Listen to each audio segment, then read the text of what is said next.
word of the Lord came to Elijah, "Go and present yourself to Ahab, and I will send rain on the land." So Elijah went to present himself to Ahab.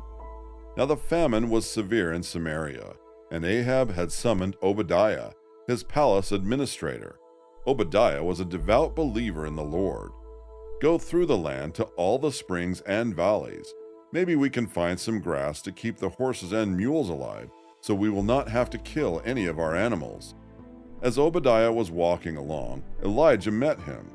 Obadiah recognized him, bowed down to the ground, and said, "Is it really you, my lord Elijah?" "Yes," he replied. "Go tell your master, Elijah is here." Elijah said, "As the Lord Almighty lives, whom I serve, I will surely present myself to Ahab today." So Obadiah went to meet Ahab and told him, and Ahab went to meet Elijah. When he saw Elijah, he said to him, "Is that you, you troubler of Israel?" "I have not made trouble for Israel," Elijah replied, "but you and your father's family have. You have abandoned the Lord's commands and have followed the Baals. Now summon the people from all over Israel to meet me on Mount Carmel, and bring the 450 prophets of Baal and the 400 prophets of Asherah, who eat at Jezebel's table." So Ahab sent word throughout all Israel and assembled the prophets on Mount Carmel. Elijah went before the people and said, "How long will you waver between two opinions? If the Lord is God, follow him. But if Baal is God, follow him." But the people said nothing.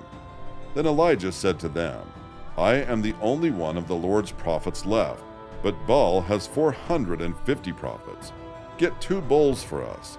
Let Baal's prophets choose one for themselves, and let them cut it into pieces and put it on the wood, but not set fire to it.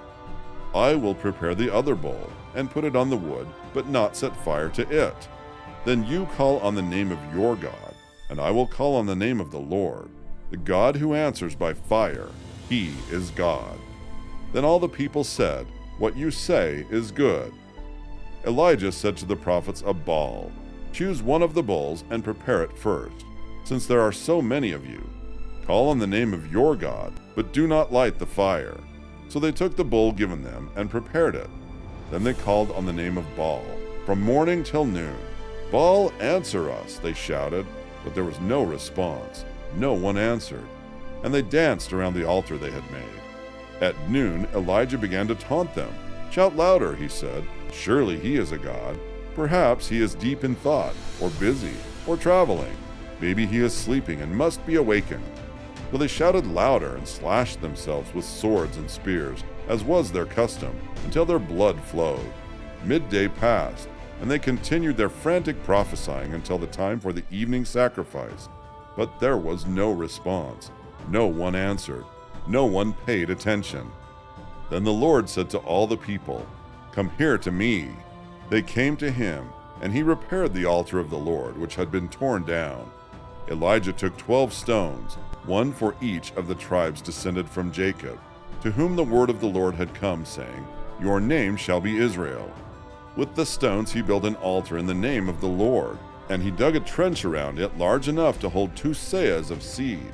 He arranged the wood, cut the bull into pieces, and laid it on the wood. Then he said to them, "Fill 4 large jars with water, and pour it on the offering and on the wood." "Do it again," he said, and they did it again.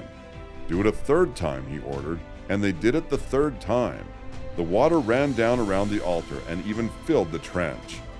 At the time of sacrifice, the prophet Elijah stepped forward and prayed, "Lord, the God of Abraham, Isaac, and Jacob, let it be known today that you are God in Israel, and that I am your servant, and have done all these things at your command.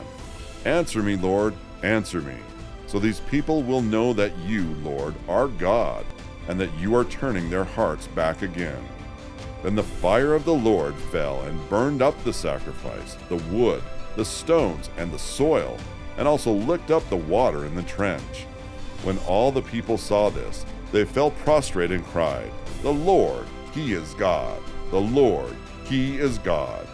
Then Elijah commanded them, "Seize the prophets of Baal. Don't let anyone get away." They seized them, And Elijah had them brought down to the Kishon Valley and slaughtered there. And Elijah said to Ahab, "Go, eat and drink, for there is the sound of a heavy rain." Meanwhile, the sky grew black with clouds. The wind rose. A heavy rain started falling, and Ahab rode off to Jezreel.